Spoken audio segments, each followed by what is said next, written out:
আল্লাহ তাআলা আলাইহিস সালাতু ওয়াস সালাম, আমি সংক্ষেপে বলি যে মুসা আলাইহিস সালাতু ওয়াস সালামকে আল্লাহ তাআলা বললেন তুমি আসো তুর পর্বতে। 40 দিন তিনি রোজা রাখলেন। এরপরে তাকে তাওরাত দেওয়া হলো, কিছু কাঠের ফলকে তাকে এই তাওরাত দেওয়া হলো, মাথার করে নিয়ে তিনি এসেছেন। এরকম আছে কোরআনের মধ্যে বর্ণিত আছে, সূরা আরাফের মধ্যে আরো বিস্তারিত। তো যাও, এই যে মুসা আলাইহিস সালাতু ওয়াস সালাম যখন তুর পর্বতে গেলেন, কওমের দায়িত্ব কারো কাছে দিয়ে দেওয়ার দরকার না, তখন তার ভাই হারুন আলাইহিস সালামকে দায়িত্ব দিয়েছিলেন যে হারুন তুমি আমার অখলুফনি, তুমি আমার প্রতিনিধি হও, আমার কওমকে তুমি চালাও, আমি 40 দিন আমি থাকতেছি না। তখন এই হারুন আলাইহিস সালাতু ওয়াস সালাম থাকা অবস্থায় এই গোত্র তারা শিরকের মধ্যে লিপ্ত হয়ে যায় এই 40 দিনের মধ্যেই। কিভাবে? তারা একটা গরু পূজা করতে শুরু করে দেয়। গরু কিভাবে হলো? এদের মধ্যে একজন ব্যক্তির নাম ছিল, তার নাম মুসা সামিরি। নাম কি? মুসা সামিরি। এক মুসার মাধ্যমে আল্লাহ তাআলা নবুয়ত দিলেন, তাওরাত দিলেন, আরেক মুসা সামিরির মাধ্যমে শিরকের কাজ শুরু করলেন। দেখেন এই লোক কি করলো, একটা বনি ইসরাইলরা যতই হোক না কেন এরা এত দুষ্টু যে এরা যখন চলে আসে ফিরআউনের দেশ থেকে, মিশর থেকে, তখন তাদের অনেক সোনা গহনা এবং কিপ্তি গোত্র, ফিরআউনের গোত্রের অনেক মানুষের সোনা গহনা এরা নিয়ে চলে এসেছে। মানে ওই জমানাতে একজনের স্বর্ণ আরেকজনের কাছে আমানত রাখতো, তো ওদের কাছে যারা আমানত রাখছে সে আমানত ফিরিয়ে দেয়নি, সব কিছু নিয়ে একবারে চলে এসেছে। বস্তা বেঁধে সব চলে এসে এখন এই স্বর্ণ গয়না নিয়ে তখন বলতেছে যে এই তোমাদের স্বর্ণ গয়না সব জমা করো, এগুলো পুড়াইয়া গরুর আকৃতিতে একটা আকৃতি বানাইল। এরপরে এই মুসা সামিরি সে কিছু মাটি ওই গরুর মধ্যে দিয়ে দিল, আর গরুর ওই স্বর্ণের গরু ওর মধ্যে দেওয়ার পরই গরুতে হাম্বা ডাক শুরু করে দিল। এই যে যখন হাম্বা ডাক দিল তখনই এই সামিরি বলা শুরু করলে, এই তোমাদের মুসা তোমাদের রেখে ভেগে গেছে, আর তোমাদের রব এই গরুর মধ্যে চলে আসে। নাউজুবিল্লাহ বলি। এই মূর্খ জাতিরা বোঝেনি, এরাই পূজা শুরু করে দিল, এই গরুর পূজা শুরু করে দিল, বললো যে গরুর মধ্যে রব এসে গেছে। বুঝে আসছে বিষয়টা? মুসা আলাইহিস সালাতু ওয়াস সালাম তাওরাত নিয়ে 40 দিন পরে যখন আসলেন, দেখলেন সব শিরকে লিপ্ত হয়ে গেছে। শিরকে যখন লিপ্ত হয়ে গেল তখন তার ভাই হারুনকে বলতেছে, কিরে হারুন ভাই আমার, তুমি এটা কি করলাম? তখন বিস্তারিত কোরআন এই সূরা আরাফের মধ্যে বর্ণিত হয়েছে যে তিনি বলেন যে দেখেন ভাই আমাকে আপনি মারেন না। قال يا ابن أمة إن القوم استضعفوني وكادوا يقتلونني, আমাকে একদম দুর্বল করে ফেলেছে, আমার কথা কেউ শুনে না, বরং আমি কথা বললে আমাকে হত্যার হুমকি দেয়। আমি আর কি করবো, আমি অনেক চেষ্টা করেছি, আমার কথা তারা শোনেনি, অতএব আমাকে আপনি শাস্তি দিয়েন না। তখন মুসা আলাইহিস সালাতু ওয়াস সালাম তিনি আল্লাহর কাছে ক্ষমা চাইলেন। قال رب اغفر لي ولأخي وادخلنا في رحمتك, আল্লাহ তুমি আমাকে বিসমিল্লাহির রহমানির রহিম وإذ فرقنا بكم البحر فأنجيناكم وأغرقنا آل فرعون وأنتم تنظرون صدق الله العظيم. درود شريف পড়ি। اللهم صل على محمد وعلى آل محمد كما صليت على إبراهيم وعلى آل إبراهيم إنك حميد مجيد. اللهم بارك على محمد وعلى آل محمد كما باركت على إبراهيم وعلى آل إبراهيم إنك حميد مجيد. সম্মানিত মুসল্লিয়ান কিরাম, আল্লাহ পাক রব্বুল আলামিনের দরবারে শুকরিয়া আদায় করি যে মহান রব্বুল আলামিন আমাদেরকে তাফসীরুল কোরআন মজলিসে বসার তৌফিক দান করেছেন, কোরআনের বাণী বোঝা শোনার কিছু তৌফিক দান করেছেন, এজন্য আমরা বলি আলহামদুলিল্লাহ। লোক কম হলেও সমস্যা নেই, ঠিক না? আমাদের আলোচনা চলবে, ঠিক আছে? একজনও যদি বুঝে তাহলে সেই একজনেরই লাভ এবং কোরআনের বর্ণনা সার্থক ইনশাআল্লাহ। অতএব লোক কম হলে মনক্ষুণ্ণ হওয়ার কোনো সুযোগ নাই। ভালো কাজের দিকে লোক একটু কমই থাকে সারা জীবনে।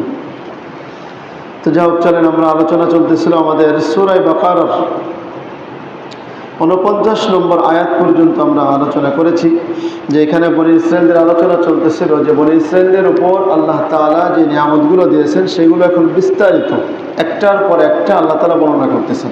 ঘটনাগুলো যদি আমাদের মনে থাকে তাহলে সহজ হবে যে আল্লাহ তাআলা ফিরআউন এবং তার সৈন্যবাহিনী থেকে মুসা এবং তার কওমকে মুক্তি দিয়েছিলেন, মনে আছে তো?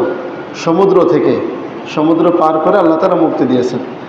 তো এটা অনেক বড় একটা নিয়ামত। এরপর আরেকটা নিয়ামতের কথা বলতেছেন যে ওয়াইয ফারাকনা বিকুমুল বাহরা ফাআনজাইনাকুম আগরাকনা আলা ফিরআউন ওয়া আনতুম তানজুরুন। স্মরণ করো ওই সময়ের কথা যখন আমি তোমাদের জন্য সমুদ্রকে বিদীর্ণ করে দিয়েছি, দুই ভাগ করে দিয়েছি। ফাআনজাইনাকুম আগরাকনা আলা ফিরআউন, অতঃপর আমি তোমাদেরকে মুক্তি দিয়েছি আর ফিরআউন এবং ফিরআউনের দলবলকে আমি ডুবিয়ে মেরেছি। ওয়া আনতুম তানজুরুন, এমন অবস্থায় যে তোমরা দেখছো, তোমাদের চোখের সামনে ঘটনাগুলো ঘটছে। ফিরআউনকে কিভাবে মারা হয়েছে এই বিষয়ে যখন সূরা হুদের মধ্যে 12 নম্বর পারা এটা আলোচনা আসবে, ওই আলোচনা এখানে করবো না ইনশাআল্লাহ। তো আল্লাহ তাআলা ফিরআউনের কবল থেকে যখন মুসা এবং তার বনি ইসরাইলদেরকে যখন বাঁচাইলেন, বাঁচানোর সময় সমুদ্র যখন পার হবে তখন এই সমুদ্রের মধ্য থেকে আল্লাহ তাআলা পথ বানিয়ে দিয়েছিলেন, মনে আছে না? এই পথ বানিয়ে দেওয়া অর্থাৎ শুকনো রাস্তার ব্যবস্থা করে দেওয়াটা এটা অনেক বড় একটা নিয়ামত।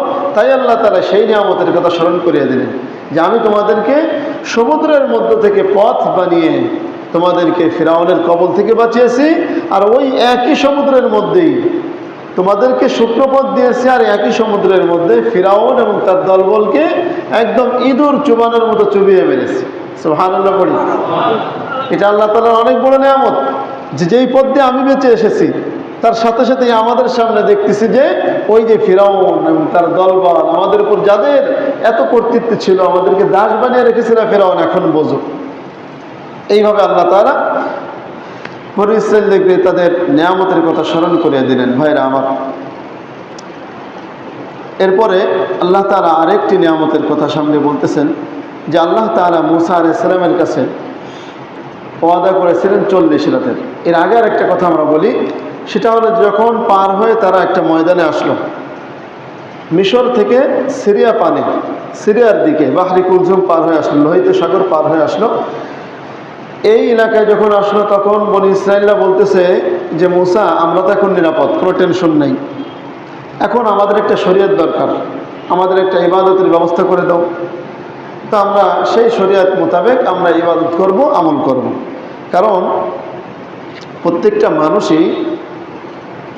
মানুষকে আল্লাহ তাআলা একটা স্বভাব জাত দিয়েছেন যে সে কারো না কারো পূজা করবে, কারো না কারো ইবাদত সে করবেই। কোনো ইবাদত ছাড়া কোনো ব্যক্তি থাকতে পারে না। এটা আল্লাহ তাআলা আমাদের স্বভাবজাত, আমাদের দেহের মধ্যে এই পদার্থ দিয়ে দিয়েছে যে মানুষ কারো না কারো অনুসরণ করবেই, অনুসরণ করা ছাড়া সে চলতে পারবে না। এখন এরা কোনো কাজ কাম নেই, কী করবে?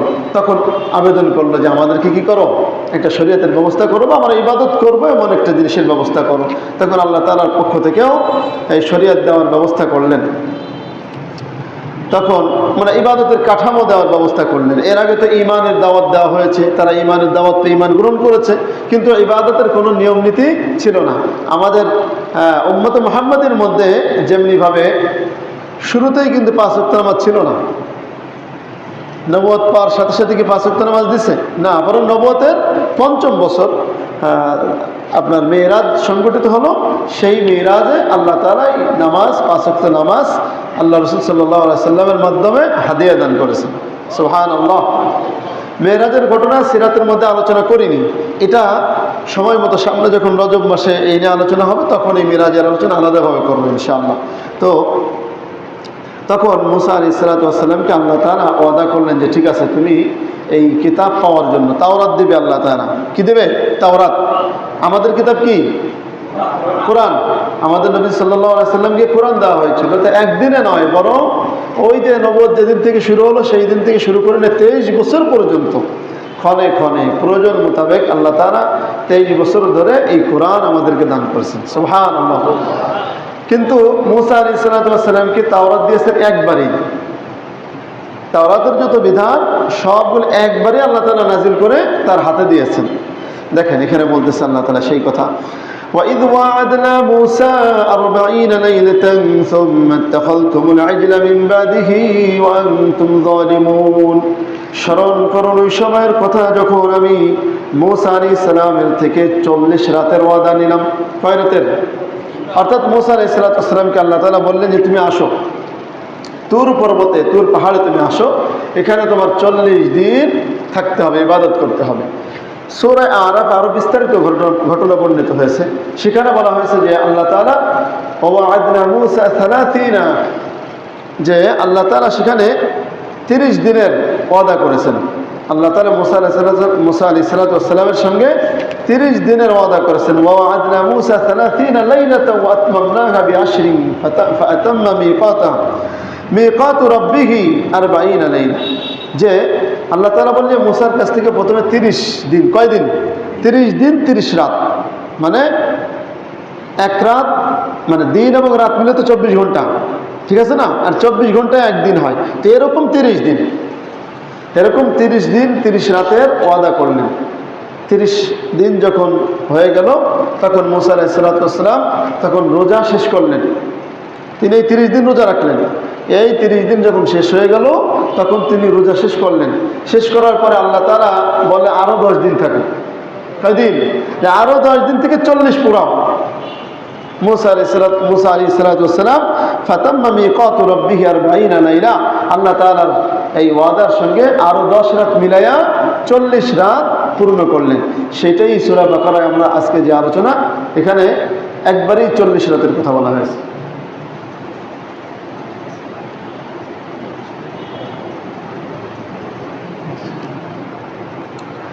তো আল্লাহ রাব্বুল আলামিন এই 30 রাত, এরপরে 10 রাত, মোট কয় রাত ভাই?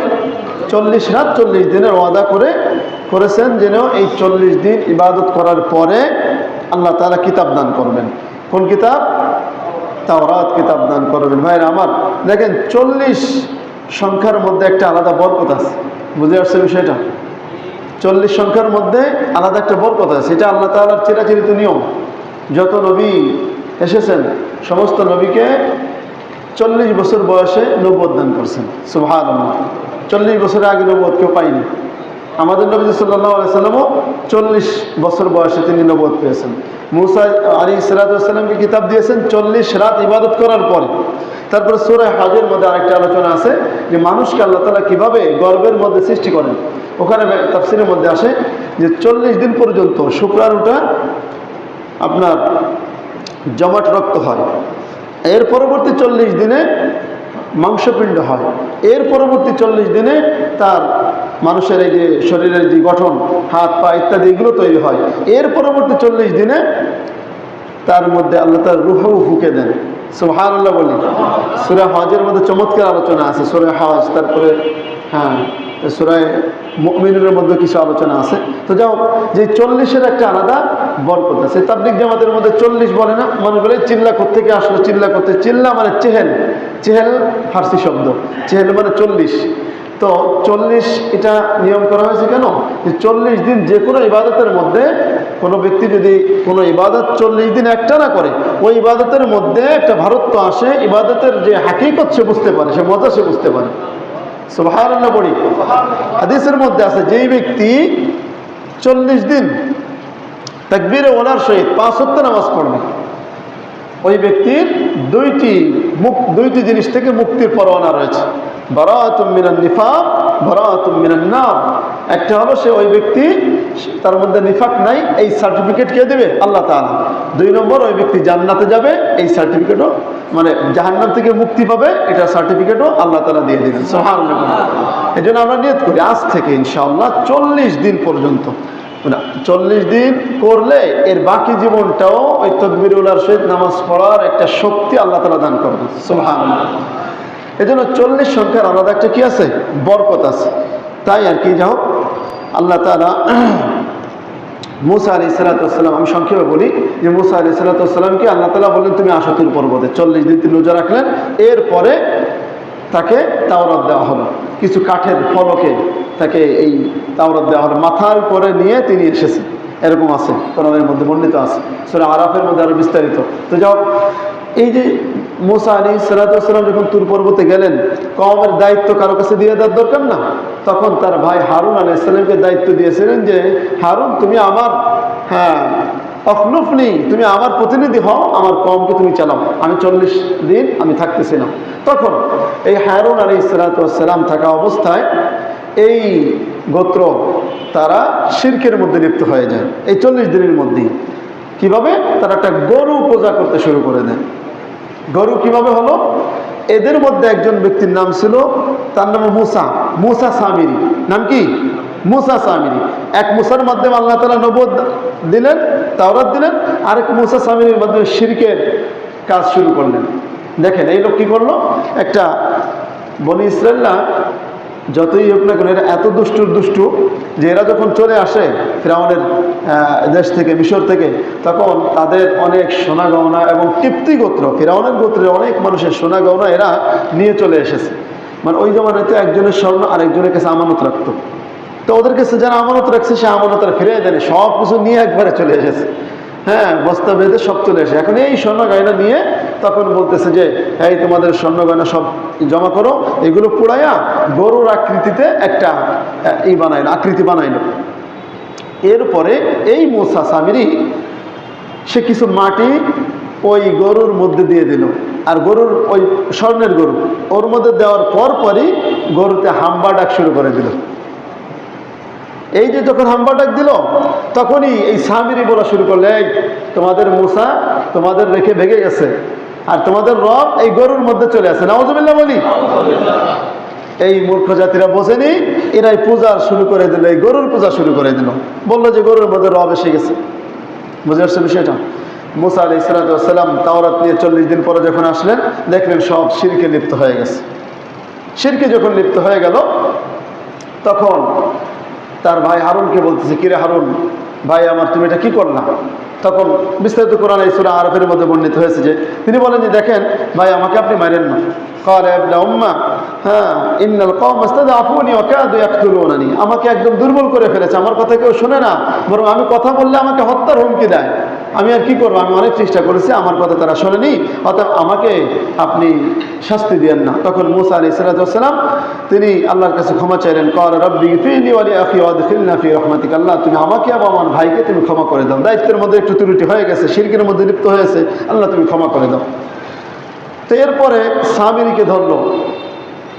قال فما خطبك يا সামিরি, সামিরি সূরা তাহার মধ্যে কি খবর, তুমি কি করলা, এটা কোত্থেকে তুমি পাইলা? তখন সে বলল قال بصرت بما لم يبصروا بي, যে আমি এমন জিনিস দেখেছি যা কেউ দেখেনি। কি দেখেছি? ওই যে যখন সমুদ্রের মধ্য থেকে আল্লাহ তাআলা রাস্তা বানিয়ে দিলেন, ওই রাস্তা বানানোর সময়, রাস্তা বানানোর পরে আল্লাহ তাআলা আদেশ করলেন এই রাস্তা দিয়ে তোমরা চলো, কিন্তু বনী ইসরায়েল ভয়তে তারা যাইতে যাচ্ছে না, সামনের দিকে আগাতে পারতেছে না। যে যতই যাওয়া হোক না কেন, যতই রাস্তা হোক না কেন, একটু আগে তো সমুদ্র ছিল, না জানি নামলে যদি সমুদ্র আবার মিশে যায়, এই ভয়ে নামতে যাচ্ছে না। তখন আল্লাহ তাআলার পক্ষে জিবরিল আমিন একটা ঘোড়ায় মানুষের আকৃতিতে এসে ঘোড়া নিয়ে তাদের সামনে আগে রওনা হলো। দেখবেন কোন দলের মধ্য থেকে যদি একজন যদি রওনা শুরু করে দেয়, বাকিরাও রওনা শুরু করে দিতে সহজ হয়ে যায়। জিবরিল আমিন মানুষের আকৃতি নিয়ে তিনি রওনা শুরু করলেন, বাস তার পিছে পিছে সবাই রওনা করলো। ওই যে জিবরিল আমিনের যে ঘোড়া ছিল, সামিরি লক্ষ্য করছে জিবরিল আমিনের যে ঘোড়াটা যেখানেই পা দেয়, পা দেওয়ার পরে পাটা যখনই উঠায় সেখান থেকে একদম তাজা ঘাস জন্মানো শুরু করে দিচ্ছে। আল্লাহু আকবার বলি। যেখান থেকে পা দিয়ে পা উঠাচ্ছে ওই খুরের জায়গা থেকেই তাজা ঘাস জন্ম নিচ্ছে সাথে সাথে। ও করছে কি, ওই তাজা ঘাস সহ ওই মাটিটাও পকেটে ভরে রাখছে। ও বুঝছে যে নিশ্চয়ই এখানে কোনো কিছু আছে, এটা নিয়ে কিছু করা যাবে, এটা নিয়ে পকেটে ভরছে। ওর মাথায়ও ছিল না যে এগুলো শিরকি কর্মকাণ্ড করব, কিন্তু শয়তান ওর মাথার মধ্যে দিয়ে দিয়েছে। মাটিটা নিয়ে এই মাটিটাই ওই যে স্বর্ণ দিয়ে যে গোবৎস বানাইলো, গরুর বাচ্চা বানাইলো, ওটার মুখের মধ্যে দিছে, দেওয়ার সাথে সাথেই ওই স্বর্ণের গরু হাম্বা হাম্বা করে ডাক দিল। বুঝে আসছে বিষয়টা? এই ছিল ঘটনা। তো তখন সামিরিকে একটা শাস্তি দিয়েছিলেন মুসা আলাইহিস সালাম। তখন বলতেছে ইয়া সামিরি, তুমি বলবে যে ইন্নাকা লা মিসাস, হ্যাঁ তুমি বলবে যে লা মিসাস, লা মিসাস মানে কোনো স্পর্শ নাই। মানে ওর এমন অবস্থা হয়েছিল, আল্লাহ নবী মুসা আলাইহিস সালাম বদ্ধ করেছিলেন, ওর জিহ্বাটা বের হয়ে যাচ্ছিল, এমন অবস্থা এরকম বের হয়ে যাচ্ছিল সামনের দিকে, আর কোনো কথা বলতেছে না, আর লালা বের হচ্ছে, আর যতদূর যে শরীরের মধ্যে জ্বালা পড়া শুরু হয়ে গেছে, যতদূর সে শুধু দৌড়াতে থাকবে আর বলবে লা মিসাস, আমাকে কেউ স্পর্শ করো না, যে স্পর্শ করবে তারও ওই রোগ ধরবে। এমন অবস্থায় কিছুদিন পরে ওই ব্যক্তি মারা যায়, এই গজব নিয়ে মারা যায়। এই ছিল ঘটনা। তো মুসা আলাইহিস সালাম এখন আবার তাদেরকে বোঝালেন, বোঝানোর পরে তারা ফিরে আসলো, ঠিক আছে। কিন্তু এই যখন তারা বুঝলো, বোঝার পরও আল্লাহ তাআলার বিধান হলো যে তওবা করতে হবে। কি করতে হবে? তওবা করতে হবে। তওবার একটা সূরত দিয়ে দিলেন আল্লাহ তাআলা। দেখেন আল্লাহ তাআলা এখানে বলতেছেন যে وَإِذْ وَعَدْنَا مُوسَى 40 لَيْلَةً ثُمَّ اتَّخَذْتُمُ الْعِجْلَ مِنْ بَعْدِهِ وَأَنْتُمْ ظَالِمُونَ। স্মরণ করুন ওই সময়ের কথা যখন আমি মূসা আলাইহিস সালামের সঙ্গে 40 রাতের ওয়াদা করলাম। এই মূসা আলাইহিস সালাম 40 রাতে সেখানে থাকা অবস্থায় সুম্মা ইত্তাখাযতুমুল ইজলা মিন বাদিহি, তার পরবর্তীতে তার অনুপস্থিতিতে তোমরা গোবৎসকে মাবুদ হিসেবে, রব হিসেবে গ্রহণ করেছিলে। ওয়া আনতুম যালিমুন, এমন অবস্থায় যে তোমরা জালেম, অর্থাৎ এই গুনাহ করার মাধ্যমে নিজেদের উপর তোমরা জুলুম করেছো, ফলে তোমরা জালেম হয়েছো। বুঝে আসছে বিষয়টা? যে এই সময়ের মধ্যে গোবৎসকে তোমরা কি করলাম? মাবুদ হিসেবে গ্রহণ করেছো। তো এরপরও তারা যখন বুঝছে, মুসা আলাইহিস সালাম বুঝাইছেন, এই বোঝানোর পরে তারা আবার ফিরে এসেছে। আল্লাহ তাআলা দেখেন কত দয়ালু, এদের প্রতি যে কত নিয়ামত দিয়েছেন। এত বড় গুনাহ করার পরও আল্লাহ তাআলা বলেন সুম্মা আফাউনা আনকুম মিন বাদি যালিকা লাআল্লাকুম তাশকুরুন, এত বড় গুনাহ করার পরও আমি তোমাদেরকে ক্ষমা করে দিলাম। সুবহানাল্লাহ। কেন? লাআল্লাকুম তাশকুরুন, যাতে করে তোমরা শুকরিয়া আদায় করতে পারো। আল্লাহ তাআলা কত দয়ালু, এত মারাত্মক গুনাহ করার পরেও আল্লাহ তাআলা তাদেরকে ক্ষমা করে দিলেন। এটাও তাদের প্রতি অনেক বড় একটা নিয়ামত। এরপরে আল্লাহ তাআলা বলতেছেন ওয়াইদ আতাইনা মূসাল কিতাবা ওয়াল ফুরকানা লাআল্লাকুম তাহতাদুন। ওই যে 40 রাত অবস্থান করার পরে আল্লাহ বলতেছেন যে আমি মূসাকে কিতাব দান করলাম, ওয়াল ফুরকান, হক বাতিলের মধ্যে পার্থক্যকারী কিতাব দান করলাম, লাআল্লাকুম তাহতাদুন, যাতে করে তোমরা এই কিতাবের কথা অনুসরণ করে সঠিক পথ প্রাপ্ত হতে পারো। এখানে আল্লাহ তাআলা কিতাব বলেছেন, কিতাব দ্বারা উদ্দেশ্য তাওরাত। কি উদ্দেশ্য? এর ফুরকান বলেছেন, ফুরকান দ্বারা উদ্দেশ্য তাওরাত, অর্থাৎ অথবা তাওরাতের মধ্যে লিখিত আল্লাহ তাআলার বাণী। ফুরকান বলা হয় হক বাতিলের মধ্যে পার্থক্যকারী, সত্য মিথ্যার মাঝে পার্থক্যকারী, হালাল হারামের মাঝে পার্থক্যকারী। আর এই তাওরাতের মধ্যে যে বাণীগুলো ছিল, সেই বাণীগুলো সকল মানুষকে কোনটা হালাল কোনটা হারাম এগুলো চিনিয়ে দিয়েছে, কোনটা হক কোনটা বাতিল এগুলো চিনিয়ে দিয়েছে। আমাদের এই কোরআনকেও ফুরকান বলা হয় এই একই অর্থে, হক বাতিলের মধ্যে পার্থক্যকারীর অর্থে কোরআনকেও ফুরকান বলা হয়। সূরা ফুরকান, ফুরকান নামে একটা সূরা আল্লাহ তাআলা নাযিল করেছেন। তাবারাকাল্লাযী নাযালাল ফুরকানা আলা আবদিহি লিয়াকুনা লিল আলামিন নাযীরা, যে আল্লাহ তাআলা এই ফুরকান নাযিল করেছেন তার বান্দার প্রতি। তো এই ফুরকান দ্বারা উদ্দেশ্য কোরআনও হতে পারে, মানে আমাদের কোরআনকেও ফুরকান বলা হয়। তো যাও, এখানে ফুরকান দ্বারা উদ্দেশ্য তাওরাত। তিনি তাওরাত নিয়ে আসলেন। এরপরে ওয়াইদ ক্বালা মূসা লিকওমিহি ইয়া কওমি ইন্নাকুম যালামতুম আনফুসাকুম, মূসা আলাইহিস সালাম বলতেছেন যে হে আমার কওম, শোনো, তোমরা তো নিজেদের উপর জুলুম করেছো, বিত্তিখাযিকুমুল ইজলা, এই গোবৎসকে তোমরা পূজা করেছো, তার ইবাদত করেছো, তাকে মাবুদ হিসেবে গ্রহণ করার মাধ্যমে তোমরা কি করেছো? হ্যাঁ, নিজেদের উপর জুলুম করেছো। দেখেন, গুনাহ করা এটা একটা জুলুম, গুনাহ করা এটা একটা জুলুম, নিজের উপর জুলুম হয়, আর অন্যের উপর জুলুম থাকলে তো আরো ডাবল জুলুম হয়ে গেল। তখন মূসা আলাইহিস সালাম তাওবার আহ্বান করলেন, ফাতুবু ইলা বারিকুম, তোমরা তোমাদের রবের নিকট, সৃষ্টিকর্তার নিকট তওবা করো, ফিরে আসো। ফাকতুলু আনফুসাকুম, তোমরা নিজেরা নিজেদেরকে হত্যা করো। যালিকুম খায়রুল লাকুম ইনদা বারিকুম, আর এই হত্যা করাটাই, এই তওবার এই সূরতটা গ্রহণ করাটাই হলো তোমাদের জন্য তোমাদের সৃষ্টিকর্তার কাছে অনেক শ্রেষ্ঠ এবং কল্যাণকর হবে। ফাতাবা আলাইকুম, অতঃপর আল্লাহ তাআলা তোমাদের তওবা কবুল করবেন। ইন্নাহু হুয়াত তাওয়াবুর রহিম, নিশ্চয় তিনি অধিক তওবা কবুলকারী, অতি দয়ালু। বলেছিলাম আমরা তওবার একটা সূরত বলে দিয়েছেন। আমাদের কোনো গুনাহ হয়ে গেলে আল্লাহ তাআলার কাছে তওবা করব, ঠিক না? এরা যে অন্যায় করছে, এই অন্যায়ের তওবার একটা সূরত বলে দিল যে যারা গোবৎস পূজা করেছে তাদেরকে, যারা করে নাই তারা হত্যা করে ফেলবা। অনেক কঠিন, কিন্তু অনেক বাবা গোবৎস পূজা করেছে, ছেলে করে নাই, ছেলে করেছে বাবা করে নাই, মা করেছে ছেলে করে নাই। এখন হিসাব করে দেখেন তো, বলেছে যে যারা করে নাই পূজা তারা হত্যা করবে কাদেরকে? যারা পূজা করেছে। যারা পূজা করেছে তারা নিহত হওয়ার মাধ্যমে তাদের তওবা হবে, আল্লাহ তাআলা তাদেরকে মাফ করে দেবেন। আর যারা করে নাই তাদের তওবা কেন? এক্ষেত্রে তিন শ্রেণীতে বিভক্ত হলো। এক, যারা গোবৎস পূজা করেছে, প্রকাশ্য শিরকি করেছে। 2, যারা গোবচ্ছ পূজা করে নাই, বাধাও দেয় নাই। 3, যারা গোবচ্ছ পূজা করে নাই এবং বাধা দিয়েছিল। প্রথম শ্রেণী এদেরকে হত্যা করবে। দ্বিতীয় শ্রেণী যারা গোবচ্ছ পূজা করে নাই, বাধাও দেয় নাই। তাহলে বাধা না দেওয়া একটা অন্যায় কিনা? বাধা না দেওয়া অন্যায়। এই অন্যায়ের তওবা হিসেবে, বাধা না দেওয়া অন্যায়, এই অন্যায়ের তওবা হিসেবে ওই যে যারা গোবচ্ছ পূজা করেছিল তাদেরকে হত্যা করতে হবে। বুঝে আসছে বিষয়টা? এতে এদের তওবা হয়ে যাবে। আর 3 নম্বর শ্রেণী যারা গোবচ্ছ পূজা করেও নাই, বাধাও দিয়েছিল, তাদের তওবার প্রয়োজন নাই, কারণ তারা তো সব দিক দিয়ে বেঁচে গেছে। তো পূজাও করে নাই, নিষেধও করেছিল। এই জন্য ভাইরা আমার, এখান থেকে একটা শিক্ষা হলো যে আমরা কোনো অন্যায় কাজ করব না, অন্যায় দেখলে বাধা দিতে হবে। যদি অন্যায় দেখলে যদি বাধা না দেই, নিজে না করেও যদি থাকি, বাধা যদি না দেই, তাহলেও কিন্তু আল্লাহ তাআলার কাছে শাস্তির সম্মুখীন হতে হবে। হ্যাঁ, আমাদেরকে যে আল্লাহ তাআলা যে শ্রেষ্ঠ উম্মত বলেছেন, তার অন্যতম একটা গুণ হলো যে তা'মুরুনা বিল মারুফ ওয়া তানহাউনা আনিল মুনকার, সৎ কাজের আদেশ করো, অসৎ কাজের নিষেধ করতেই হবে। বুঝে আসছে বিষয়টা? এই আয়াতের মাধ্যমে স্পষ্ট হলো যে তওবা মানে অন্যায়কে বাধা না দেওয়াটাও অন্যায়। বুঝে আসছে? এখন এখানে আরেকটা বিষয় হলো যে দেখেন, আমাদের এই উম্মতে মুহাম্মাদের এই শরীয়তের মধ্যেও কিন্তু এমন তওবা আছে। আমরা গুনাহ করলে মৌখিক তওবা করবো, আল্লাহ মাফ করে দেবে। কেউ হক পাবে, হক দিয়ে দেবো, তওবা হয়ে যাবে, ঠিক না? কিন্তু আরো একটা তওবা আছে। যেমন কোনো ব্যক্তি যদি অন্য কোনো ব্যক্তিকে অন্যায়ভাবে স্বেচ্ছায় হত্যা করে, তাহলে তার বিধান হলো ওই খুনিকেও তার বদলা হিসেবে হত্যা করা। বুঝে আসছে? এটা হলো ইসলামের বিধান, যদি আমাদের দেশে কায়েম হয় না। তো এটা ইসলামের বিধান। তো এখানে দেখেন যে হত্যাকারীকে হত্যা করা হবে কেন? ওই যে নিহত ব্যক্তির বদলা হিসেবে এই হত্যাকারীকে হত্যা করাটাই হলো ওই খুনি ব্যক্তি বা হত্যাকারী ব্যক্তির জন্য তওবা। বুঝে আসছে বিষয়টা?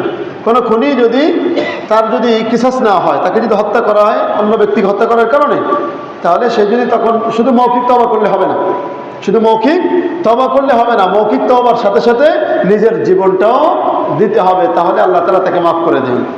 সুবহানাল্লাহ। বুঝে আসছে? আমাদের শরীয়তেও কি এই তওবার এই সূরত আছে। চলেন এবার সামনে যাই। তো আল্লাহ রাব্বুল আলামিন দেখেন, তো তখন এরা তাই করলো, এই তওবার এই অবস্থা ঘটলো। তওবা যখন তারা এইভাবে করলো যে একদল আরেকদলকে হত্যা করে ফেললো, আল্লাহ তাআলা তাদেরকে মাফ করে দিলেন। সুবহানাল্লাহ। এরপরে মুসা আলাইহিস সালাতু ওয়াস সালাম তাওরাত এনেছিলেন না, আনার পরে বলতেছে, দেখো তাওরাতের মধ্যে এই বাণী আছে, এই বাণী তোমরা মেনে নাও, সবগুলো তোমরা কি করো? আল্লাহ তাআলার ইবাদত করো, অন্য কোনো ইবাদত করো না। এখনো বলতেছে, তুমি যে এইগুলো নিয়ে আসছো, বিশ্বাস করবো কিভাবে যে এইগুলো আল্লাহ তাআলার বাণী? দেখেন কাইসাই তরিত, যে বলতেছে যে কেমনে বিশ্বাস করব? আমরা স্বয়ং আল্লাহর কাছ থেকে শুনতে চাই। এখন বলা আছে, ঠিক আছে তাহলে চলো। 70 জন লোককে বাছাই করলো মুসা আলাইহিস সালাতু ওয়াস সালাম, যাদের মধ্যে গোবচ্ছ পূজারীরাও ছিল। যা কোনো কোনো বর্ণনা আছে এরা ছিল না। যাও, এদেরকে কি করা হলো? 70 জন লোককে বাছাই করে তুর পর্বতে নিয়ে যাওয়া হলো। তখন আল্লাহ তাআলা এরকম ফাঁকা জায়গা একটা ধ্বনির মাধ্যমে শুনিয়ে দিলেন যে হ্যাঁ, এই তাওরাত সত্য, তোমরা মেনে নাও। এখন বলতেছে যে না, এই আওয়াজটা তো যে কোনো জায়গা থেকে আসতে পারে, এই জিনেরও হইতে পারে, আমরা বিশ্বাস করি না, আমরা সরাসরি আল্লাহকে দেখতে চাই। নাউযুবিল্লাহ বলেন। এরাই দৃষ্টতা দেখালো। তাই আল্লাহ তাআলা বলতেছেন যে ওয়াইদ কুলতুম ইয়া মূসা লান নু'মিনা লাকা হাত্তা নারাল্লাহা জাহরাতান ফাআখাযাতকুমুস সাইকাতু ওয়া আনতুম তানজুরুন। স্মরণ করুন ওই সময়ের কথা যখন তোমরা মূসাকে বলেছিলে, হে মূসা, আমরা তোমার প্রতি ঈমান আনবো না যতক্ষণ পর্যন্ত আমরা আল্লাহকে প্রকাশ্যভাবে না দেখব। এই যে বললো যে আল্লাহকে প্রকাশ্যভাবে না দেখা পর্যন্ত তোমার এই তাওরাত আমরা গ্রহণ করবো না। সূরা আরাফের মধ্যে স্পষ্ট আছে ওখানে। যখন এই কথা বললো, তখন আল্লাহ তাআলার পক্ষ থেকে গজব এসে গেল। যে আল্লাহ তাআলার পক্ষ থেকে একটা বিকট আওয়াজ এসে গেল। আর অন্য আয়াতের মধ্যে আছে যে ভূমিকম্প শুরু হয়ে গেল। তাহলে দুটোটাই হয়েছে, উপর থেকে আসমান থেকে এই বিদ্যুৎ চমক, একটা বিকট আওয়াজ এসেছে মেঘের গর্জনের মতো, আর নিচ থেকে ভূমিকম্প শুরু হয়ে গেছে। এর কারণে হ্যাঁ, আল্লাহ তাআলা এখানে বলতেছেন যে সবগুলো মরে গেছে। সবগুলো কি মরে গেছে? কোনো কোনো বর্ণনা আছে বেহুশ হয়ে গেছে। এখানে আল্লাহ তাআলা মাউত শব্দ ব্যবহার করেছেন, যে বলতেছেন যে সুম্মা বাআসনাকুম মিন বাদি মাউতিকুম লাআল্লাকুম তাশকুরুন, যে অতঃপর আমি তোমাদেরকে তোমাদের মৃত্যুর পর আবার জীবিত করেছি। আবার জীবিত করেছি। জীবিত করার লাআল্লাকুম তাশকুরুন, যাতে করে তোমরা শুকরিয়া আদায় করো। ভাইরা আমার, এখানে আরেকটু কথা আছে, সেটা হলো যে আল্লাহ তাআলা যে মৃত্যুর পর জীবিত করেছেন, হ্যাঁ, আল্লাহ তাআলা যে তাদের উপর গজব নাযিল করেছেন, আনতুম তানজুরুন বলতেছে যে তোমরা দেখেছো। সবাই যদি বেহুশ হয়ে যায় বা মারা যায় তাহলে দেখলো কে? প্রশ্ন হয় কিনা? হ্যাঁ, এখানে তাফসীরের মধ্যে ধরেছে সেটা হলো যে এদের মধ্যে একজন বা দুইজনকে আগে জীবিত করেছিল, আগে জীবিত করে দেখিয়ে দিয়েছে যে দেখো যে তোমাদের এই বাকি যে 69 জনকে কিভাবে জীবিত করি। ঠিক আছে, এই দেখানোর জন্য আল্লাহ তাআলা তাদেরকে দেখিয়ে তাদেরকে জীবিত করলেন। তাই বললেন যে সুম্মা বা'আসনাকুম মিন বা'দি মাউতিকুম লাআল্লাকুম তাশকুরুন। হযরত মূসা আলাইহিস সালাতু ওয়াস সালাম সূরা আরাফের মধ্যে আছে যে তিনি আল্লাহর কাছে আবেদন করেন, আল্লাহ এইভাবে তুমি যদি মেরে ফেলো, আমি যাদেরকে নিয়ে এসেছি এরা আমাদের উপর কি করবে? আমার উপর অপবাদ দেবে যে মূসা এদেরকে নিয়ে হত্যা করে ফেললো। পরে দেখা যাবে হিতে বিপরীত হবে, তাওরাত গ্রহণ করার বিপরীতে এরা আমাকে ছুঁড়ে মারবে, তোমার তাওরাতকে ফেলে দেবে, তখন আমি কি করব? তখন আল্লাহ তাআলা দয়া করে এদেরকে জীবিত করে দেন। সুবহানাল্লাহ বলি। তো আল্লাহ তাআলা বলতেন সুম্মা বা'আসনাকুম মিন বা'দি মাউতিকুম লাআল্লাকুম তাশকুরুন, অতঃপর মৃত্যুর পর আমি তোমাদেরকে পুনরায় জীবিত করেছি যাতে করে তোমরা তাশকুরুন, তোমরা শুকরিয়া আদায় করতে পারো। এরপরে এরা যখন 70 জন আসলো, 70 জন আসার পরে আবার অবাধ্যতা শুরু করলো। অবাধ্যতা শুরু করার পরে আল্লাহ তাআলা তাদের থেকে কয়েকটি ওয়াদা নিয়েছিলেন। যখন অবাধ্যতা শুরু করলো, আবার বলে না আমরা অন্যায় করেছি, শাস্তি হয়ে গেছে, আবার জীবিত হয়ে গেছে, হ্যাঁ জীবিত হয়ে গেছি, বাস শাস্তি কাটাকাটি হয়ে গেছে, কিন্তু এখন আমরা তাওরাত মানতে পারবো না। বুঝে আসছে? এটা বলার পরে আল্লাহ তাআলা ওদের উপর ওয়ারাফা'না ফাওকাকুমুত তুর পাহাড়কে মাথার উপর ধরেছে। তাওরাত মানবি নাকি মেরে ফেলবো? বোঝেন বিষয়টা? তুর পাহাড়কে ওদের মাথার উপর ধরেছে। তখন আল্লাহ ভুল হয়ে গেছে, আমরা মানিয়ে নিচ্ছি। আল্লাহ তাআলা গজব সরাই দিলেন। তো সামনে 57 নম্বর আয়াতে, এখানে একটু এই আয়াত বুঝতে হলে এখানে আমি আয়াতে তরজমা করি। ওয়াযাল্লালনা আলাইকুমুল গামামা, আল্লাহ বলতেছেন যে তোমাদের উপরে মেঘমালা দিয়ে ছায়া দিয়েছি, একটা নিয়ামত। ওয়া আনজালনা আলাইকুমুল মান্না ওয়াস সালওয়া, তোমাদের উপর আমি মান্না এবং সালওয়া নামক এক বিশেষ খাবার দান করেছি। কুলু মিন তাইয়্যিবাতি মা রাযাকনাকুম, আর তোমরা আমি যেই রিজিক দান করেছি তার মধ্য থেকে হালালটা, পবিত্রটা গ্রহণ করো। ওমা যালামুনা, আর তারা আমার কোনো ক্ষতি করেনি, ক্ষতি করতে পারে নাই। ওয়ালাকিন কানু আনফুসাহুম ইয়াযলিমুন, কিন্তু তারা নিজেরা নিজেদের উপর জুলুম করেছে। এই আয়াতের তরজমা বললাম, কিন্তু এখানে অনেক ব্যাখ্যা আছে। এই ব্যাখ্যাটা বোঝার জন্য আমাদের অনেক কিছু ঘটনা আমাদের জানতে হবে, অন্য সূরার মধ্যে আছে। তো আজকে এতটুকুই থাক না, যে আল্লাহ তাআলা তাদেরকে শাস্তি দিলেন, তাওরাত দিলেন, তাওরাত গ্রহণ না করার কারণে শাস্তি দিলেন, মৃত্যু দিলেন, মৃত্যু দেওয়ার পর আবার দয়া করে জীবিত করলেন। এটাও আল্লাহ তাআলার অনেক বড় একটা নিয়ামত। এবং এরপরও তাওরাত না মানার কারণে তুর পাহাড় এদের মাথার উপর ধরেছে, হ্যাঁ, ওয়াদা নেওয়ার জন্য যে তাওরাত মানবে কিনা। তারপরে যখন মেনে নিয়েছে, মেনে নেওয়ার পর তুর পর্বত সরিয়ে ফেলেছে, কিন্তু তারপরে এরা অবদ্ধতার মধ্যে লিপ্ত হয়েছে। এরপরেও অবদ্ধতা লিপ্ত, সে অবদ্ধতা কি ইনশাআল্লাহ আগামী সপ্তাহে আল্লাহ তাআলা যদি বাঁচিয়ে রেখে এরপর থেকে আলোচনা হবে। আল্লাহ তাআলা আমরা যা শুনলাম এর থেকে শিক্ষা গ্রহণ করে আমল করার তৌফিক দান করেন। আমিন।